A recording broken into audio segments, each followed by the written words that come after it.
RI sengaja menggelar talk show series ataupun diskusi virtual yang sudah digelar sejak pekan lalu sampai hari ini. Ada 11 sesi dan ini adalah sesi penutup di mana 11 sesi talk show virtual ini mengambil tema kiprah perempuan parlemen Jalan Harapan Bangsa. Dan untuk sesi penutup hari ini saya Rifana Pratiwi, CNN Indonesia News Anchor akan memandu jalannya diskusi virtual bersama dengan dua orang narasumber perempuan-perempuan kuat parlemen yang juga politisi-politisi jagoan di Senayan. Kita hari ini dari Komisi 11 sebagai komisi paling buncit di DPR RI dan juga DPD dari komite berapa 4, Ibu? Komite 4 dari DPD RI akan membahas soal meneropong pengaruh utamaan gender dalam perencanaan dan penganggaran pembangunan nasional. Nanti kita akan tanya-tanya dengan dua orang narasumber saya yang sudah ada di sini. Ada Mbak Putri Komarudin, anggota DPR RI dari fraksi Golkar Komisi 11, dan ada Ibu Novita Anakota, anggota DPD RI Komite 4. Selamat pagi Mbak Putri, selamat pagi Bu Anita. Selamat pagi Novita, selamat pagi Mbak Nana. Salah terus Mbak Nana. Oke.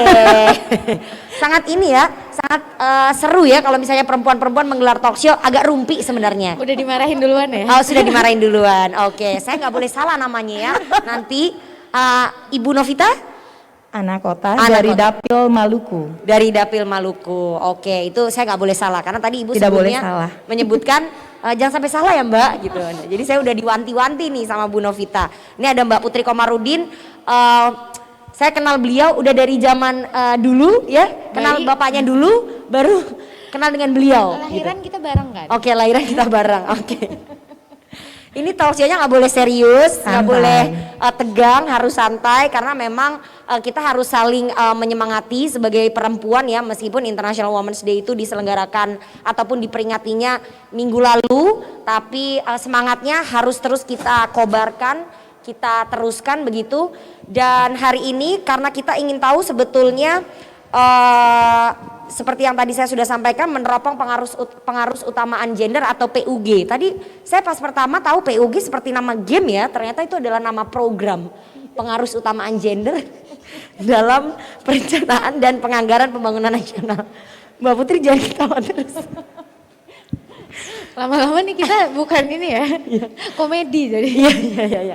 Karena biasanya kan kalau orang masyarakat tuh lihat gedung DPR tuh serem gitu ya, serius. Ternyata enggak juga, isinya ketawa-ketawa juga. Kita juga manusia. Santai, serius, juga sukses. manusia. Kenapa Mbak? Santai, serius, sukses. Oke, kayak 3 sersan ya. 3S. 2 periode anggota DPD. Oke, daripada kelamaan, nah sebelum saya memberikan kesempatan kepada dua orang narasumber saya untuk mengungkapkan apa-apa saja yang terkait dengan evaluasi soal pengaruh utamaan gender, kita tahu bahwa pemerintah telah berkomitmen melaksanakan kebijakan pengaruh utamaan gender atau PUG yang menempatkan gender budgeting sebagai salah satu strategi untuk mewujudkan penggunaan APBN yang mensejahterakan rakyat dan berkeadilan gender. Apakah betul seperti itu? Ternyata tidak segampang yang kita bayangkan karena kita harus mengecek, kita harus merefleksikan sejauh mana sebetulnya pencapaian prinsip PUG atau pengaruh utamaan gender telah terlaksana dalam setiap tahapan pembangunan, karena ternyata faktanya di kementerian-kementerian dan juga lembaga program PUG ini belum tercapai ya. Bagaimana kemudian di daerah-daerah, nanti saya mau tanya kepada dua orang politisi kita, di Bapeda seperti apa, kemudian di Bappenas seperti apa, apakah perlu ada dukungan politik atau perlu ada payung hukum atau perlu ada dorongan yang lebih konkret dalam bentuk pengawasan. Nah nanti kita akan tanya dengan dua orang narasumber saya. Saya mau beri kesempatan terlebih dahulu ke Ibu Novita Anakota sebagai senior yang sudah 2 periode, sebagai new kid on the block nggak apa-apa ya. Oke, saya beri kesempatan dulu kepada Ibu Novita Anakota, anggota DPD RI Komite 4. Silakan Ibu. Baik Mbak Nana, terima kasih. Yang sangat saya banggakan Mbak Putri Komarudin, ini Sri Kandi muda yang sangat luar biasa. Saya yakin walaupun masih 1 periode tapi pengalamannya sudah cukup luar biasa, apalagi nama besar papanya pun cukup luar biasa dikenal, jadi ya istilahnya buat jatuh tidak jauh dari pohonnya. Waduh, amin. Baik, berbicara tentang pengaruh utamaan gender, seperti kita ketahui bahwa pengaruh utamaan gender ini sebenarnya suatu strategi bagaimana dalam pengaruh utamaan gender dalam perencanaan dan penganggaran dalam pembangunan tentunya. Tujuannya sih untuk apa? Sudah pasti untuk adanya keadilan dan kesetaraan gender dalam seluruh aspek kehidupan, baik melalui produk kebijakan pun terkait dengan penganggaran dalam seluruh pembangunan, sehingga dapat memperhatikan kelompok-kelompok, bukan cuma perempuan dan laki-laki, tetapi di dalamnya juga ada kelompok disabilitas, ada kelompok lansia, ada kelompok anak. Kita pahami itu dulu. Dan selama ini memang orang awam sering menyalahkan arti gender dan jenis kelamin. Gender itu sendiri sebenarnya dipengaruhi oleh suatu interaksi sosial dan budaya dalam struktur masyarakat yang lebih besar atau lebih luas, sehingga gender itu sebenarnya sewaktu-waktu dapat dirubah. Saya ingat sekali Mbak Putri, mungkin waktu itu saya masih SD, Mbak Putri mungkin belum lahir. Waktu itu buku bahasa Indonesia saya ingat sekali tuh, ayah pergi ke kantor, ibu pergi ke pasar. Jadi seakan-akan ada stereotip bahwa wilayah-wilayah domestik dikuasai oleh perempuan, wilayah publik itu hanya khusus untuk laki-laki. Padahal dengan adanya tuntutan zaman, karena ini merupakan hasil konstruksi sosial, sudah pasti peran-peran itu dapat berubah. Baik, tadi kita sudah membicarakan tentang pengarus utamaan gender, bahwa pengarus utamaan gender itu harus memperhatikan apa yang menjadi kebutuhan, apa yang menjadi pengalaman, apa yang menjadi permasalahan, dan apa yang menjadi kebutuhan dari berbagai kelompok masyarakat yang ada di Indonesia. Baik itu yang tadi saya sudah sampaikan, kelompok bukan cuma laki-laki perempuan, tapi di dalamnya ada lansia, anak-anak, difabel, dan ada kelompok dalam kondisi marginal yang dikategorikan dalam kondisi ekonomi lemah. Baik, kenapa sampai ada biasa disingkat nih perencanaan dan penganggaran yang responsif gender? Itu merupakan suatu proses integrasi terkait dengan pengarus utamaan gender di dalam proses, sebenarnya bukan cuma perencanaan dan penganggaran, tetapi dalam suatu rantai mulai dari perencanaan, penganggaran, pelaksanaan, pemantauan, evaluasi, dan kontrol tentunya. Mengapa sampai harus ada pengarus utamaan gender di dalam perencanaan dan penganggaran? Sudah tentu untuk mengatasi perbedaan-perbedaan mulai dari akses, partisipasi, manfaat, dan kontrol. Nah, mengapa dikatakan di sini untuk mengintegrasikan PPRG ini merupakan bagian untuk mengatasi perbedaan yang tadi saya sudah sampaikan? Karena memang selama ini kita rasakan bahwa akses itu hanya didominasi oleh satu kelompok. Walaupun secara regulasi dari tahun 2000 sudah ada Inpres nomor 9 terkait dengan pengarus utamaan gender yang harus menjadi acuan di seluruh kementerian, lembaga, non-kementerian, pemerintah provinsi, kabupaten, sampai ke desa sampai saat ini. Banyak regulasi terkait dengan pengarus utamaan gender di dalam perencanaan dan penganggaran dalam seluruh pembangunan nasional tentunya sampai di tingkat desa. Seperti kita ketahui, Indonesia terdiri dari penduduk dengan beragam, bukan cuma perempuan tapi ada laki-laki, berbagai jenis suku, berbagai agama, dan sebagainya. Dasar Negara Pancasila dan Undang-Undang Dasar 45 itu sudah menjamin hak yang setara bagi seluruh warga negara Indonesia. Untuk itu, negara memang harus menyiapkan instrumen-instrumen pendukung untuk memastikan adanya jaminan tersebut. Yang tadi saya sudah jelaskan bahwa dari sisi regulasi bagi saya itu tidak ada masalah. Cuma saya perlu mungkin tambahkan bahwa dari sisi regulasi mungkin perlu ada suatu reward ataupun punishment terkait dengan misalnya biasanya untuk mendukung pengarus utamaan gender dalam perencanaan dan penganggaran ini itu ada yang namanya kelembagaan. Jadi selain komitmen ada kebijakan, kemudian ada kelembagaan. Dari sisi kelembagaan ini kita melihat sendiri bahwa Bapeda di tingkat pusat ada Bappenas sebagai lembaga penggerak. Kemudian ada Pokja-Pokja, di situ ada pemberdayaan perempuan dan anak, dan juga pasti ada Kementerian Keuangan di situ. Nah, terkait dengan hal tersebut maka Salah satu hambatan sehingga pengaruh keutamaan gender ini belum maksimal menjadi bagian dalam proses perencanaan dan penganggaran, menurut saya itu juga terkait dengan sumber daya manusia yang ada di kelembagaan itu. Mengapa? Terkadang sumber daya manusia yang ada di lembaga-lembaga penggerak, Pokja, sampai dengan SKPD yang terkecil sekalipun, itu biasa tidak paham dengan isu-isu gender dan juga kebanyakan tidak memiliki kompetensi.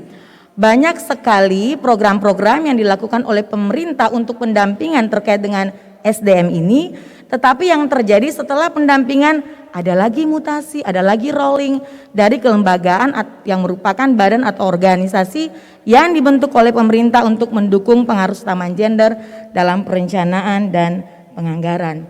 Kemudian hambatan-hambatan lain juga ini terkait dengan budaya patriarki. Saya dari Maluku, budaya patriarki betul-betul mendominasi. Walaupun kami di Maluku sangat mengagungkan yang namanya seorang perempuan, sehingga seorang perempuan di Maluku itu sering disebut Ina atau ibu. Karena apa? Pemberi kehidupan.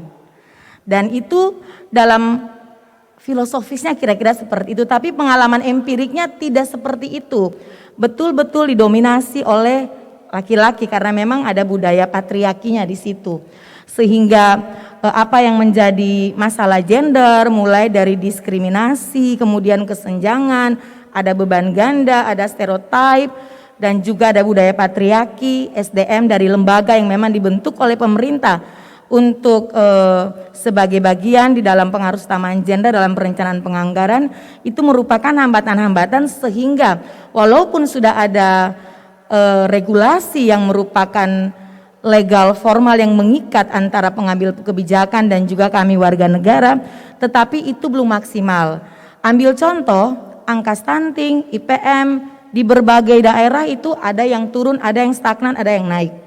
Itu berarti saya yakin bahwa pada saat perencanaan itu yang pertama tidak berdasarkan data yang valid. Data juga merupakan suatu hambatan di dalam pengaruh keutamaan gender untuk perencanaan dan penganggaran. Mengapa? Rata-rata di Indonesia data itu tidak dilembagakan, padahal itu suatu acuan yang betul-betul penting. Makanya di dalam pengaruh keutamaan gender juga di situ kita kenal ada data pilah.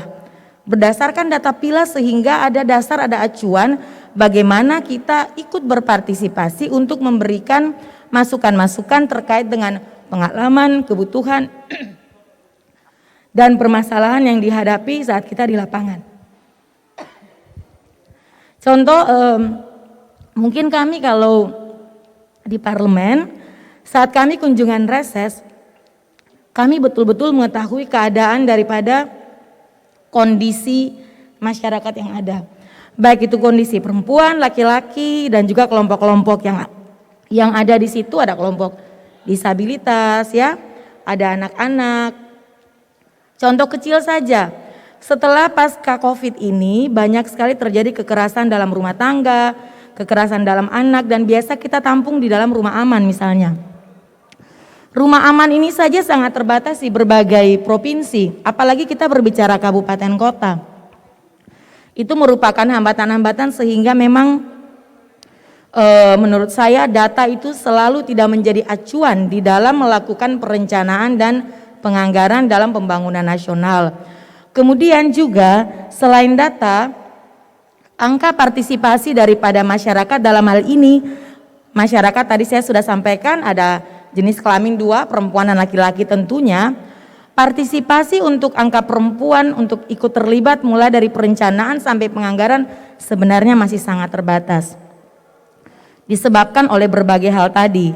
Kita lihat banyak sekali kegiatan-kegiatan yang mau dibilang cukup formal, perempuan selalu ditempatkan di seksi konsumsi. Jadi selalu diidentikan dengan masalah-masalah yang terkait dengan masalah-masalah domestik bukan publik. Itu kan sangat disayangkan. Padahal kita perempuan misalnya dengan segala potensi yang ada itu kan harus diberdayakan sebenarnya. Tetapi yang terjadi pengalaman empirik yang kita lihat itu tidak terrealisasi. Walaupun sekali lagi saya katakan sudah ada regulasi yang menjamin hal itu. Indonesia sendiri bersepakat untuk ikut di dalam Sustainable Development Goal SDGs, dan di dalam 17 tujuan pembangunan SDGs itu mengatur tentang yang namanya kesetaraan gender dan pemberdayaan perempuan. Hasilnya seperti kita lihat sangat-sangat tidak maksimal. Nah, masalah-masalah hambatannya apa? Tadi saya sudah uraikan, dan harapan ke depan saya mengharapkan agar semua kebijakan pemangku-pemangku kebijakan ini harus betul-betul dapat melibatkan seluruh lapisan masyarakat, bukan cuma laki-laki, perempuan, tapi ada kelompok disabilitas di situ, ada suara-suara kelompok lansia di situ, dan ada suara kelompok anak-anak di situ yang masih perlu diperhatikan. Keadaan-keadaan permasalahan yang terjadi mulai dari stunting, kemudian angka kematian ibu dan anak yang cukup tinggi, itu pun merupakan data-data yang menurut saya itu tidak dijadikan acuan bagi dari pemangku-pemangku kebijakan di dalam proses perencanaan dan penganggaran. Saya juga bingung, padahal bagi saya musrembang itu sudah cukup suatu hal yang diciptakan sebagai suatu langkah partisipatif. Tetapi salahnya di mana? Waktu saya pertemuan kepala-kepala desa saja, Mbak Nana, kata mereka seperti ini, bahasa Ambonnya, beta saya mau ikolai, saya tidak mau ikut lagi. Karena menyediakan dokumen untuk musrembang aja sangat banyak. Setelah itu naik dari musrembang desa ke musrembang kecamatan, ya itu dicampakkan begitu saja, kadang-kadang tidak terakomodir. Untuk itu harapan saya, memang regulasi sudah ada, tetapi perlu ada lagi tambahan terkait dengan adanya punishment dan reward bagi tempat-tempat, daerah-daerah ataupun kepala-kepala pemerintah yang mempunyai komitmen politik yang luar biasa lewat visi misi yang nanti dituangkan di dalam RPJMD maupun sampai dengan RPJMDes misalnya, itu patut kita memberikan reward. Tetapi bagi yang tidak peduli dan tidak mengutamakan pengarus utamaan gender ini, saya rasa perlu ada punishment. Karena bagi saya, apabila pengarus utamaan gender ini menjadi suatu hal yang mutlak dan harus di dalam suatu proses perencanaan dan penganggaran, itu berarti apa yang namanya keadilan, apa yang namanya kesejahteraan, apa yang namanya kesetaraan dan ketidaktimpangan itu pasti kita bisa selesaikan masalah-masalah tersebut.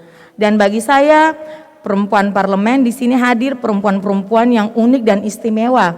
Sudah pasti akan melakukan perubahan-perubahan besar. Perubahan dari yang diskriminatif ke non-diskriminatif.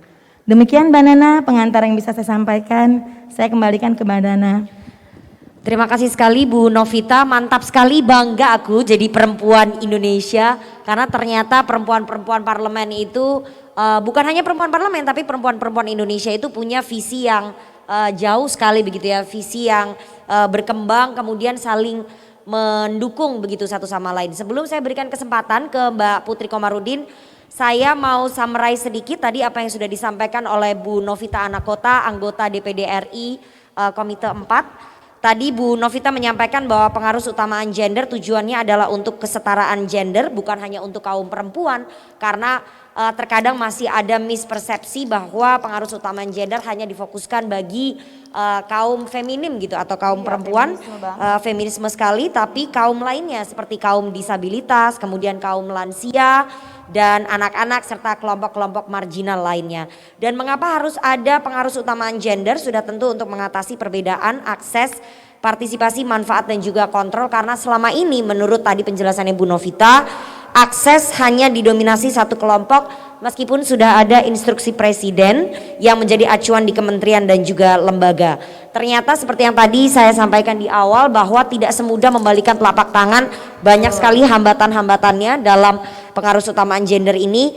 Salah satunya adalah soal sumber daya manusia yang mendampingi, ternyata tidak memahami soal program-program dari pengarus utamaan gender. Kemudian hambatan lainnya adalah soal faktor budaya, ada stereotip yang mendominasi bahwa kaum perempuan hanya menjadi konco wingking kalau bahasa orang Jawa, begitu. Hanya menjadi konco wingking, teman di dapur saja gitu. Itu stereotip yang mungkin harus bisa diubah ya. Kemudian hambatan lainnya adalah soal data. Data ini adalah bukan hanya di soal program pengarus utama gender, data adalah persoalan paling basic di negara ini yang harus diselesaikan oleh pemimpin dan juga para pemangku negeri ini. Dan tadi dari hasil evaluasinya Bu Novita sebagai senator, bahwa hasil program pengarus utama gender belum maksimal, maka perlu ada reward and punishment. Reward diberikan kepada daerah-daerah ataupun pemimpin daerah yang sudah punya komitmen untuk bisa mewujudkan program-program itu, tapi punishment juga harus diberikan untuk memberikan warning kepada mereka untuk lebih bisa maksimal mengaplikasikan program pengarus utamaan gender ini dalam perencanaan pembangunan nasional, begitu ya. Oke, kesempatan berikutnya saya berikan kepada Mbak Putri Komarudin, anggota DPR RI dari fraksi Golkar Komisi 11, yang mitranya adalah Kepala Bappenas. Ini semuanya fokusnya adalah di Bappenas sebetulnya, Badan Perencanaan Nasional. Apakah memang sudah berjalan maksimal atau perlu dukungan politik atau hanya rancangan saja tapi implementasinya kurang? Silakan Mbak Putri. Ini dapurnya nih. Dapilnya, dapurnya. Kami DPD hanya memberikan pertimbangan buat Komisi 11. Kalau DPD memberikan pertimbangan, DPR harusnya menjalani fungsi pengawasan, gitu. Selain fungsi budgeting dan juga legislasi. Silakan Mbak. Terima kasih Mbak Nana. Berat rasanya sebenarnya melanjutkan setelah Bu Novita karena kayaknya tadi semuanya udah disapu bersih terkait dengan hal ini. Cuman kita akan mencoba menyampaikan pandangan-pandangan yang mungkin dari angle yang lain. Pertama-tama saya ingin mengucapkan terima kasih juga untuk teman-teman yang telah hadir secara fisik maupun secara virtual. Tadi Mbak Nana lupa menyebutkan dapil saya, padahal dia sudah sering sekali dicurhatin soal dapil. Saya dari dapil Jawa Barat 7, meliputi Kabupaten Bekasi, Karawang, dan Purwakarta. Jadi Assalamualaikum warahmatullahi wabarakatuh, Sampurasun. Puji dan syukur kita panjatkan kehadirat Allah Subhanahu wa taala, karena nikmat dan karunia-Nya kita bisa berkumpul di sini dalam keadaan sehat walafiat, tanpa Covid ya. Udah tes? Ibu alhamdulillah sehat ya semuanya. Sehat. Alhamdulillah. Sudah vaksin. Dan semoga kita semua bisa terus diberikan semangat dalam menjalani kehidupan di saat pandemi ini. Tadi Mbak Nana bilang bahwa isu utama yang tadi sudah disampaikan Bu Novita itu terkait dengan data. Jadi mungkin kita di DPR juga ingin menyampaikan beberapa hal terkait dengan data ini, terkait dengan isu yang dibicarakan hari ini, yaitu pengarus utamaan gender dalam anggaran.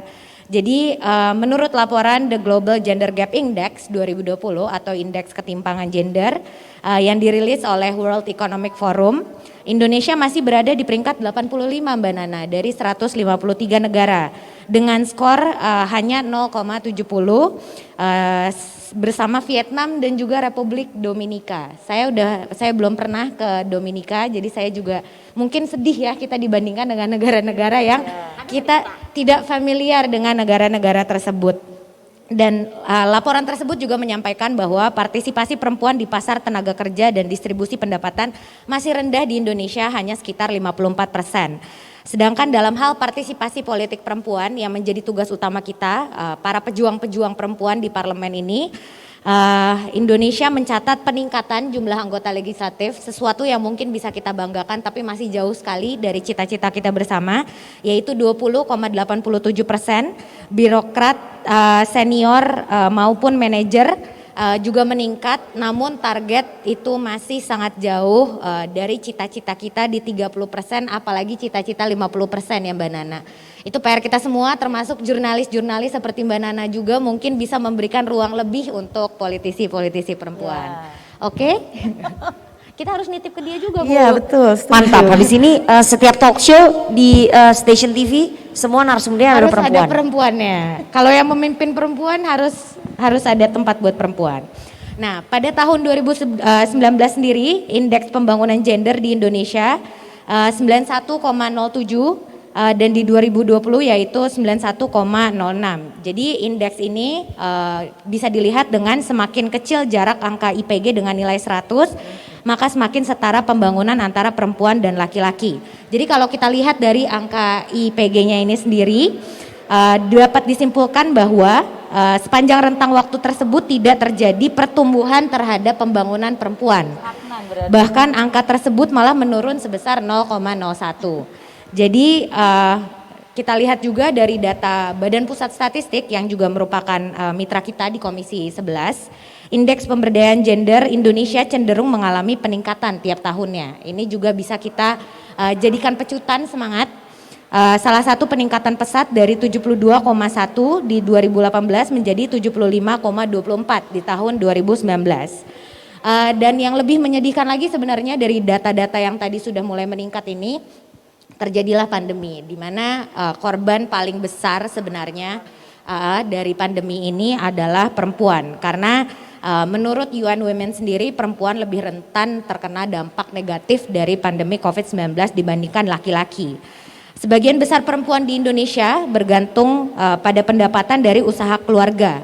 82% dari itu bergantung pada sumber pendapatan ini mengalami penurunan pendapatan yang sangat amat besar dampaknya karena kita tahu pelemahan daya beli masyarakat dan sebagainya. Dan juga UN Women memperkirakan 82% perempuan melakukan pekerjaan informal, dan kita tahu di sektor informal ini masih adanya kurangnya perlindungan sosial untuk pekerja informal, dan juga ini meningkatkan kerentanan perempuan di masa pandemi. Apalagi kita tahu perempuan juga seringkali yang pertama kali dipecat, di layoff oleh perusahaan di masa pandemi. Untung Mbak Nana masih dipertahankan ya. Ini pesan buat media juga supaya mempertahankan jurnalis perempuan. Dan juga perempuan Indonesia seperti kita semua yang duduk di sini harus membagi waktu antara kebutuhan rumah tangga dengan tugas-tugas dia di luar sebagai pencari nafkah. Mbak Nana sebagai ibu, Bu Novita sebagai ibu, saya sebagai istri gitu. Itu kan juga tugas-tugas yang memang tidak bisa dihitung secara kuantitatif, tapi tentu sangat dibutuhkan untuk keberhasilan rumah tangganya juga. Jadi itu juga sering kali kurang dihitung ketika pemberi kerja melihat performance dari seseorang di pekerjaannya.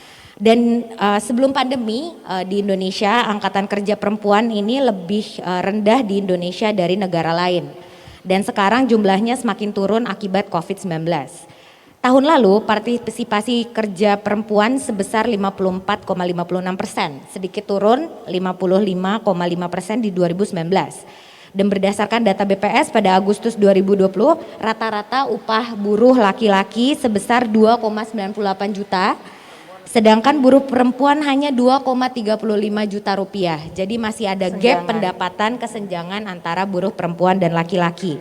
Artinya kita buruh-buruh perempuan ini mendapatkan insentif lebih rendah 26% dibandingkan laki-laki.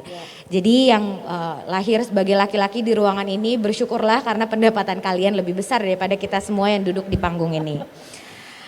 Dan dasar-dasar kebijakan dari pengaruh utama gender tadi sudah dijelaskan secara sangat komprehensif oleh Bu Novita. Tetapi ada beberapa hal yang harus disampaikan oleh mitra kerja kita juga di Komisi 11. Menteri Keuangan yang bermitra dengan Komisi 11 itu menyebutkan bahwa anggaran yang responsif gender tidak hanya fokus pada penyediaan alokasi pengaruh utamaan gender, tapi juga menunjang kesetaraan antara perempuan dan laki-laki untuk mendapatkan akses dan kesetaraan di segala bidang. Karena kita tahu Bu Menteri Keuangan juga sangat fokus terhadap isu kesetaraan gender ini. Beliau adalah Menteri Keuangan, salah satu Menteri Keuangan terbaik di dunia dan menjadi contoh bagi kita-kita para perempuan di Indonesia untuk menjadi yang terbaik di bidangnya. Jadi kalau menurut Bappenas tadi, karena Bappenas juga merupakan mitra kami dan salah satu yang paling bertanggung jawab di isu ini, Bappenas menyebutkan bahwa anggaran responsif gender ini bukan hanya fokus pada penyediaan anggaran pengaruh utama gender, tetapi juga fokus untuk mewujudkan keadilan bagi perempuan dan laki-laki dalam memperoleh akses manfaat berpartisipasi dalam proses pengambilan keputusan dan mempunyai kontrol terhadap sumber-sumber daya serta mewujudkan kesetaraan bagi perempuan dan laki-laki dalam memilih dan juga menikmati hasil pembangunan. Ini tuh besar banget cita-citanya, tapi tentu masih banyak catatan-catatan yang harus kita lihat tadi berdasarkan data-data yang sudah saya sebutkan sebelumnya. Dan UN Women juga menyebutkan bahwa anggaran negara merupakan instrumen keuangan negara yang mencerminkan prioritas kebijakan negara. baik di bidang ekonomi maupun sosial. Sehingga yang tadi sudah disampaikan Bu Novita juga, anggaran kita ini menjadi tolak ukur komitmen pemerintah Indonesia dalam penegakan kesetaraan gender. Kita bisa lihat negara-negara yang berkomitmen terhadap kesetaraan gender ini akan menunjukkan komitmennya dalam anggaran untuk meningkatkan kesetaraan gender. Karenanya anggaran itu tidak bisa kita bilang sebagai suatu yang netral gender. Karena memiliki dampak yang berbeda terhadap laki-laki dan perempuan dan dapat mencerminkan pembagian kekuasaan dalam masyarakat dan juga kesenjangan sosial ekonomi dalam publik. Jadi kita bisa lihatlah dari anggaran-anggaran kita itu seberapa penting perempuan Indonesia untuk pemerintah Indonesia. Dan sebenarnya kalau kita mau kulik lebih lanjut lagi, banyak sekali manfaat-manfaat dari anggaran-anggaran berkeadilan gender apabila dilaksanakan secara menyeluruh oleh pemerintah Indonesia. Yang pertama tentu yang paling penting ya Bu, tugas kita utama menjadi wakil rakyat adalah sebagai strategi dan alat untuk mengurangi kemiskinan. Karena ini bisa mendorong pemerintah untuk meningkatkan program kesejahteraan masyarakat kepada kelompok termarginalkan, termasuk kelompok-kelompok perempuan prasejahtera, khususnya perempuan yang menjadi kepala keluarga. Jadi kalau Mbak Nana tahu di daerah pemilihan saya itu banyak sekali janda-janda. Jawa Barat entah kenapa tingkat cerainya tuh tinggi sekali, nauzubillahi min zalik ya. Dan banyak sekali dari mereka yang akhirnya melibatkan keluarga besarnya untuk mengurus anak-anaknya. Contohnya neneknya yang sudah tidak sehat, ujung-ujungnya harus mengurus cucunya juga gitu. Karena sang ibu sibuk bekerja di pabrik dan sebagainya. Jadi banyak sekali konflik sosial yang terjadi karena adanya anggaran yang kurang ini ya Bu sebenarnya di mana-mana.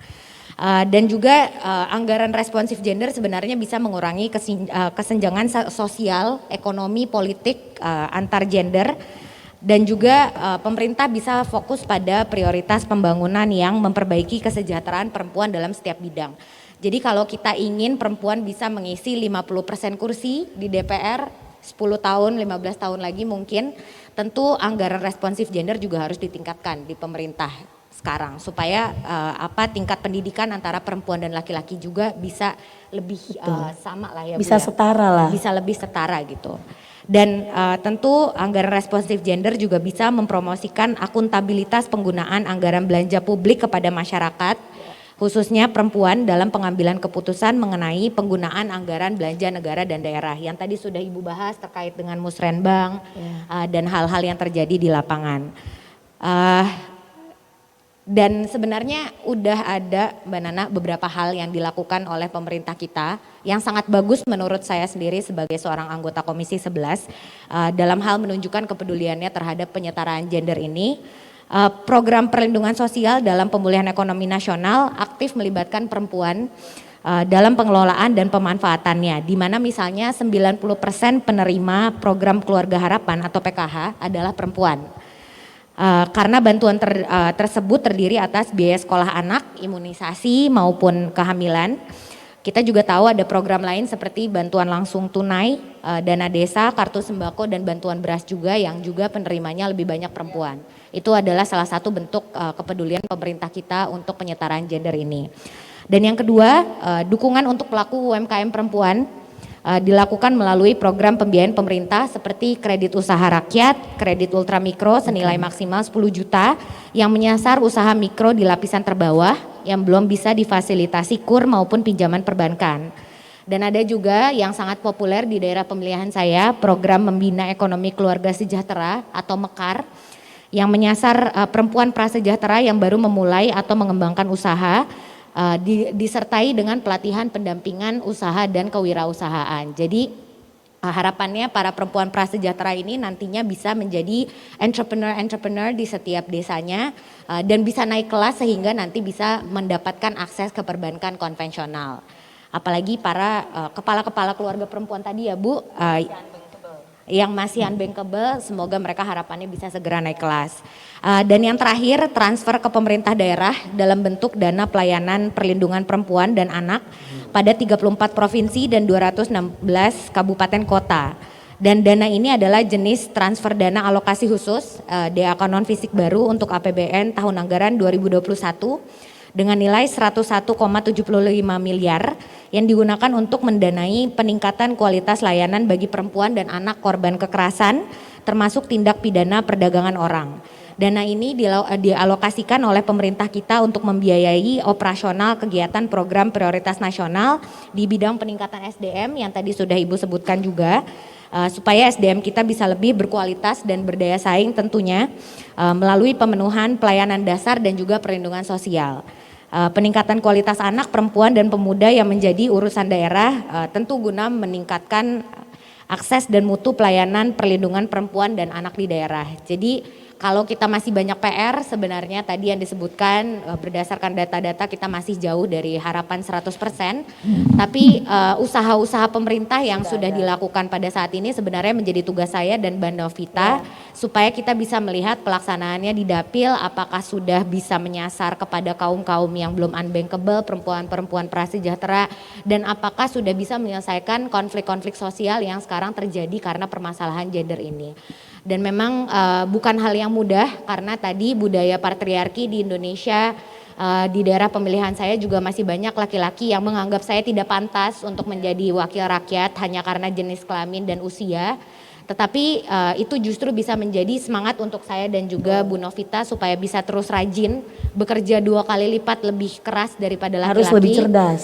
Dan harus lebih cerdas juga karena memang dari sananya perempuan biasanya harus kerja 300-400 kali lipat lebih berat ya daripada laki-laki supaya bisa dipandang.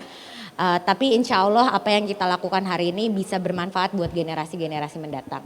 Sekian pembukaan dari saya Mbak Nana, terima kasih banyak. Assalamualaikum warahmatullahi wabarakatuh. Waalaikumsalam warahmatullahi wabarakatuh. Aduh keren sekali loh politisi milenials. Masih milenials gak? Belum 30. Oh belum 30. Politisi Masih. perempuan milenials parlemen ya. Ini berarti Indonesia punya masa depan yang cerah karena tadi harapannya Mbak Putri Komarudin 5 sampai 10 tahun atau 15 tahun akan ada 50% politisi perempuan yang memenuhi gedung ini ya. Amin. Begitu ya. Kalau bisa sih rata-rata milenials ya. Ya, Kayak Mbak betul, Putri dan sepakat. juga Apa-apa, teman-temannya. kita friendly ke semua usia. Oke. Nggak boleh pilih-pilih. Gak boleh pilih-pilih. Nggak boleh pilih-pilih. Oke. Saya mau summarize sedikit tadi yang disampaikan oleh Mbak Putri bahwa sangat menyedihkan sekali versi World Economic Forum bahwa Indonesia masih berada di peringkat 85 setara dengan Republik Dominika yang mungkin kalau di peta nggak kelihatan ya, sama Vietnam juga.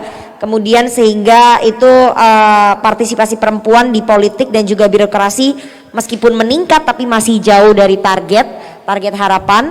Begitu. Dan kemudian dari data BPS indeks pemberdayaan gender meningkat tapi pandemi membuat benturan cukup kencang bagi perempuan karena perempuan adalah kaum yang cukup rentan, paling rentan terdampak dari pandemi COVID-19. Dan tadi Mbak Putri juga menyampaikan bahwa angkatan kerja perempuan juga menurun jumlahnya akibat dari pandemi COVID-19. Data-data juga banyak menunjukkan seperti itu.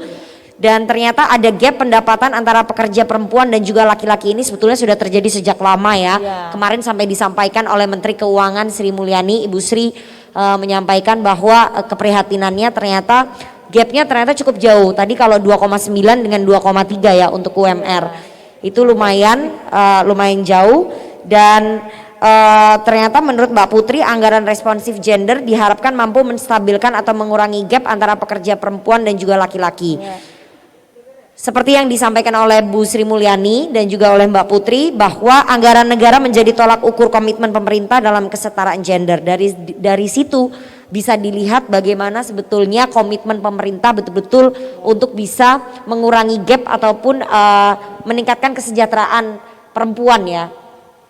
Begitu. Kemudian pemerintah juga sudah melakukan beberapa program yang bisa mengurangi ataupun menstabilkan kesetaraan gender, program perlindungan sosial, kemudian dalam program pemulihan ekonomi nasional seperti program Keluarga Harapan, kredit usaha rakyat, program Mekar bagi para perempuan prasejahtera. Sehingga kita harapkan ke depannya masih banyak lagi program-program yang bisa dibuat oleh pemerintah. Tapi sebetulnya saya mau nanya beberapa hal ya, terutama soal dukungan politik karena meskipun pemerintah sudah membuat banyak program gitu yang ramah terhadap kesetaraan gender, tapi itu ternyata belum maksimal gitu, terutama di kementerian dan juga lembaga soal PUG tadi, pengarus utamaan gender, itu programnya sudah dibuat, tapi ternyata implementasinya itu jauh daripada harapan. Apakah memang perlu dukungan politik yang lebih kencang lagi atau seperti apa sih Mbak Putri? Sebenarnya kalau misalnya dukungan politik sendiri, kita lihat sekarang partai politik juga sudah lebih terbuka ya terhadap adanya partisipasi perempuan bahkan di level pembuat kebijakan. Kalau saya orang Golkar, saya bisa cerita soal Golkar gitu. Kita sendiri di DPP udah ada 2 wakil ketua umum yang perempuan. Dan ada kader-kader Golkar yang ditempatkan di posisi strategis seperti ketua komisi yang notabene bidangnya laki-laki tapi ditempatkan kader perempuan di situ. Kenapa? Karena dia mempunyai kapasitas yang mumpuni di bidang tersebut. Jadi dukungan politik ini kita tunjukkan dari pengelolaan partainya dahulu. Setelah itu kita dorong di kebijakan di masing-masing komisi yang ada di DPR RI juga gitu. Jadi beberapa hal yang kita fokuskan juga tingkat kaderisasi untuk kader-kader perempuan Partai Golkar juga terus kita selain kita tingkatkan juga tentu kita evaluasi dari kapasitas para kader-kader ini. Jadi tentunya kita mau mengakhiri sebutan bahwa kader perempuan itu hanya pelengkap kuota saja supaya bisa didaftarkan ke KPU gitu kan, masih ada hal-hal seperti itu. Nah, ketika kita sudah punya kader-kader yang mumpuni, kader-kader perempuan tersebut yang mempunyai keahlian di masing-masing komisi di DPR, tentu nantinya akan lebih mudah untuk membuat dukungan-dukungan politik untuk anggaran yang dibahas di setiap komisi, di setiap kementerian setiap tahunnya. Jadi kita fokus dari pembenahan internal dulu Mbak Nana. Oke, jangan sampai perempuan hanya jadi pelengkap kuota untuk bisa daftar ke KPU memenuhi persyaratan 30% ya. Betul. Kuota perempuan. Itu yang sudah dilakukan oleh internal Partai Golkar. Kita menunggu nanti apakah akan lebih banyak lagi kader-kader perempuan Golkar yang bisa duduk di parlemen. Kalau menurut Ibu Novita sebagai senator, apakah kemudian perlu dukungan politik yang lebih kuat lagi begitu Ibu untuk bisa memfokuskan ataupun mendukung program pengarus utamaan gender dan juga kestabilan gender, kesetaraan gender gitu Ibu? Ya, baik. Kalau terkait dengan dukungan politik, saya rasa memang sampai saat ini perlu sekali dukungan politik. Terkadang memang kita perempuan-perempuan yang duduk di parlemen ini dituntut kecerdasan numerik. Mengapa saya katakan kecerdasan numerik? Karena misalnya begini, Ibu Sri Mulyani selaku seorang perempuan juga Menteri Keuangan, dia memang selalu menyampaikan bahwa anggaran yang sudah disusun ini adalah anggaran yang pro gender, pro SDGs. Tetapi pada saat kita mensandingkan anggaran dan data terpilah yang ada, biasanya tuh tidak sinergi. Padahal sebenarnya itu perlu ada sinkronisasi dan sinergi sehingga anggaran tersebut juga efektif. Karena itu memang butuh dukungan politik terkait dengan bagaimana kita melakukan pengawalan-pengawalan mulai dari anggaran yang disampaikan oleh kementerian-kementerian lembaga terkait dengan perencanaan dan penganggaran untuk di dalamnya harus ada pengarus utamaan gender, juga terkait dengan kebijakan-kebijakan yang nanti akan diambil. Kira-kira seperti itu. Contoh kami DPD RI terkait dengan dukungan politik pada Prolegnas 2021 ini, kami dari DPD RI mempunyai RUU inisiasi terkait dengan Undang-Undang Kepulauan. Karena memang untuk mengatasi permasalahan pengarus utamaan gender ini bukan hanya satu sektor, tetapi berbagai lintas sektor. Dia tidak bisa berdiri sendiri. Ambil contoh stunting. Stunting itu berbagai sebab yang menyebabkan stunting. Mulai dari masalah kesehatan, tapi di situ juga ada masalah infrastruktur. Nah, itu merupakan dukungan politik yang memang harus terus kami kawal, mulai dari sistem penganggaran, anggaran-anggaran yang ditampilkan sesuai dengan data real yang memang ada, dan juga terkait dengan kebijakan-kebijakan yang nanti dilahirkan dalam bentuk regulasi. Begitu Mbak Nana.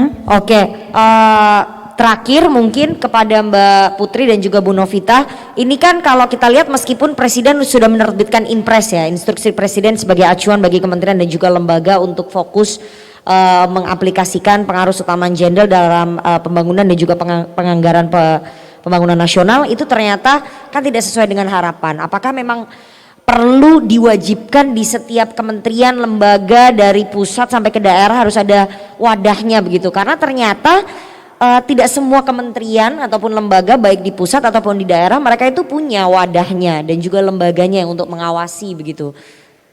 Dari Bu Novita dulu, baik. kemudian Mbak Putri.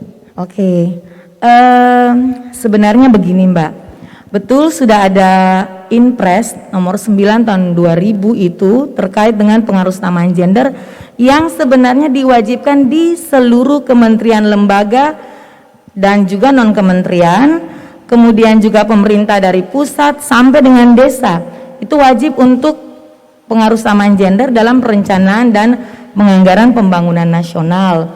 Nah, masalahnya yang tadi saya sampaikan, wadah sudah ada, lembaga penggerak di sini di pusat ada Bappenas, di daerah ada Bapeda. Tetapi yang tadi saya sampaikan bahwa kembali lagi terkait dengan masalah sumber daya manusia, yang walaupun tadi Mbak Putri sudah sampaikan bahwa ada anggaran terkait dengan pendampingan terhadap SDM yang berada di lembaga tersebut supaya mempunyai kompetensi, pemahaman, awareness terkait dengan isu-isu gender ini. Tetapi pada saat dia sudah selesai didampingi, udah mengikuti BIMTEK, sudah punya skill terkait dengan itu, tetapi karena memang ada kadang-kadang di rolling atau dimutasi ke tempat lain, itu juga menjadi hambatan. Yang kedua memang yang tadi saya sampaikan, hambatan untuk terkait pengarusamaan gender ini dalam perencanaan penganggaran di mana sudah diberikan akses semua kelompok masyarakat, partisipatif juga harus ada, tetapi kadang-kadang karena ada faktor budaya patriarki, kemudian kadang-kadang kita juga jadi tidak peduli. Perempuan sendiri ada yang memang model seperti itu. Harapan saya sebenarnya kami yang ada di parlemen sudah pasti menyadari bahwa kami ada di sini, representasi kami siapa. Kami pasti harus punya suatu target, ada sesuatu, kita hadir di sini, ada sesuatu yang harus kita rubah. Misalnya dalam hal penganggaran. Saya dengan Mbak Putri memang di DPR RI, Komisi 11, saya di Komite 4, kami mempunyai mitra kerja yang sama. Cuman memang kami memang dari sisi tupoksi budgeting memang hanya terbatas memberikan pertimbangan. Jadi Mbak Putri di DPR pasti lebih mendetail. Kita memberikan pertimbangan pun hanya asumsi makro, jadi secara umum, tidak secara spesifik.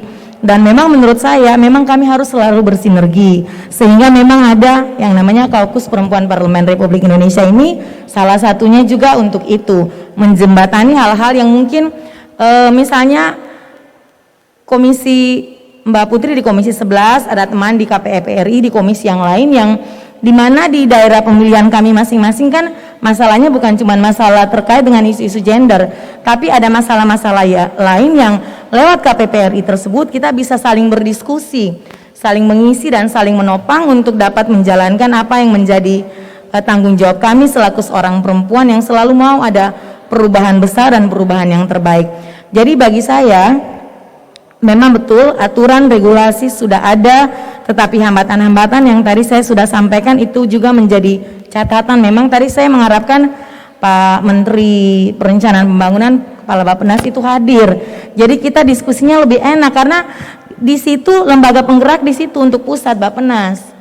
Ya, walaupun mereka sudah punya istilahnya satu sistem untuk analisis gender pathway itu cukup baik, bisa fleksibel, tetapi ya yang terjadi kita lihat sendiri bahwa masih saja ada kendala. Dan menurut saya yang paling penting adalah bagaimana komitmen politik masing-masing pimpinan daerah. Itu yang paling penting. Apakah kita bisa lihat dari visi misinya saja? Karena dari visi misinya akan dijabarkan lagi ke dalam RPJMD. Intinya semua kembali ke pemimpin daerah tentunya, dan juga yang pasti pemerintah kita di pusat sudah cukup peduli, mulai dari terkait dengan regulasi pun anggaran yang sebenarnya sudah cukup pengaruh tentang gender itu menjadi hal yang mutlak. Satu hal lagi mungkin Mbak Nana, tambahan saja, contoh yang tadi disampaikan bahwa betul sudah ada anggaran PEN terkait dengan untuk ibu-ibu, untuk perempuan prasejahtera, yang menurut saya sebenarnya perempuan itu juga ada di dalam kelompok UMKM yang sebenarnya juga dia masih layak untuk menerima KUR. Tetapi yang kita lihat bahwa penerima KUR ini kebanyakan UMKM dan itu laki-laki. Nah itu juga sebenarnya menjadi catatan mungkin saya dan juga Mbak Putri yang memang mitra kerja untuk Bu Menteri Keuangan. Kenapa KUR juga tidak dialokasikan untuk perempuan gitu loh? Karena yang kita lihat perempuan selalu diposisikan sebagai ultramikro misalnya, prasejahtera. Memang ada beberapa BUMN yang menyelenggarakan itu untuk perempuan-perempuan yang memang prasejahtera dan memang masih punya bentuk usaha kecil, tetapi memang dia belum unbankable. Dan itu saya rasa ada kesenjangan. Kenapa kita dikategorikan itu terus? Padahal kita ada juga di posisi UMKM yang bisa menerima KUR. Itu catatan Mbak Nana, saya kembalikan. Ya, sudah lengkap sekali tampaknya tadi yang disampaikan oleh Bu Novita bahwa semuanya harus bersinergi dan komitmen dari pemimpin daerah itu yang akan menentukan keberhasilan dari program pengarus utamaan gender dalam perencanaan dan juga pembangunan penganggaran nasional begitu ya. Nah, karena waktu kita tidak banyak, saya mau memberikan kesempatan kepada Mbak Putri Komarudin untuk closing statement. Jadi saran, kemudian masukan dan juga evaluasi yang dirangkum jadi satu untuk pemerintah pusat, Bappenas terutama, kemudian untuk kepala daerah untuk bisa memaksimalkan program pengarus utamaan gender dalam perencanaan dan juga penganggaran pembangunan nasional ini seperti apa, karena itu akan menentukan nantinya kesetaraan gender di semua lapisan masyarakat. Dan nanti terakhir Ibu Novita juga closing statementnya sebagai senator untuk program ini seperti apa? Silakan Mbak Putri. Ya, sangat sepakat dengan tadi apa yang disampaikan oleh Bu Novita sendiri terkait dengan kualitas SDM kita.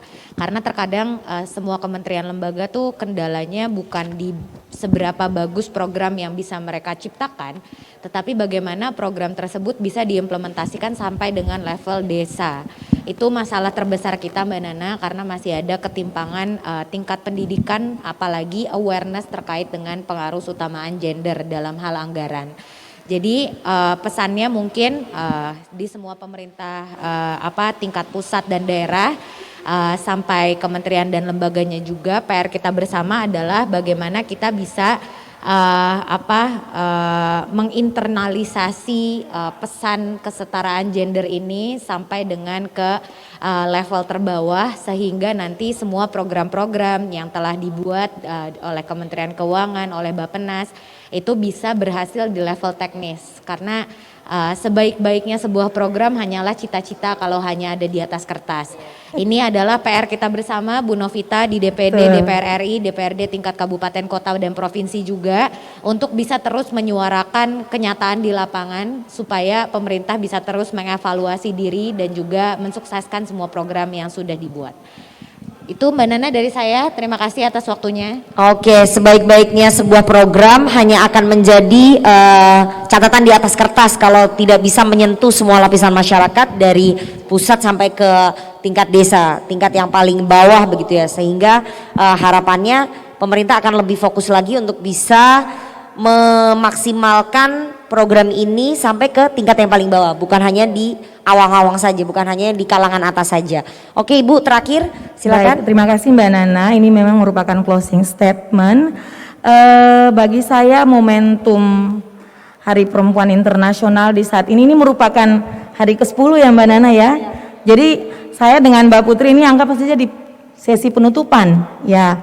Itu berarti dari seluruh rangkaian kegiatan ini dan kita harus mengambil momentum, baik kami di legislatif di parlemen pun harapannya di eksekutif itu kami dapat mengevaluasi diri terkait dengan pengaruh utamaan gender di dalam perencanaan dan penganggaran. Kami tentunya akan melaksanakan tupoksi kami baik DPR maupun DPD, mulai dari melakukan pengawasan, budgeting, sampai dengan terkait dengan proses legislasi yang tentunya semuanya itu untuk dan semata-mata dapat memaksimalkan apa yang namanya pengaruh utamaan gender di dalam perencanaan dan penganggaran pembangunan nasional. Karena inti dari semuanya itu adalah untuk mencapai pembangunan yang berkeadilan sehingga mencapai masyarakat yang sejahtera dan bermartabat. Demikian Mbak Nana. Oke, terima kasih sekali Bu Novita Anakota. Itu tadi closing statement dari dua orang narasumber saya. Bu Novita Anakota, anggota DPD RI Komite 4, dan juga Mbak Putri Komarudin, anggota DPR RI dari fraksi Golkar Komisi 11. Terima kasih sekali dua orang narasumber saya yang sudah hadir memberikan banyak pandangan dan juga pencerahan. Semoga kedepannya semua perempuan-perempuan Indonesia bisa saling menyemangati, bisa saling mendorong dan juga bersatu untuk kemajuan bangsa ini, karena kalau perempuan-perempuannya hebat maka negara juga akan kuat begitu. Itu pepatah lama yang harus kita pertahankan bersama.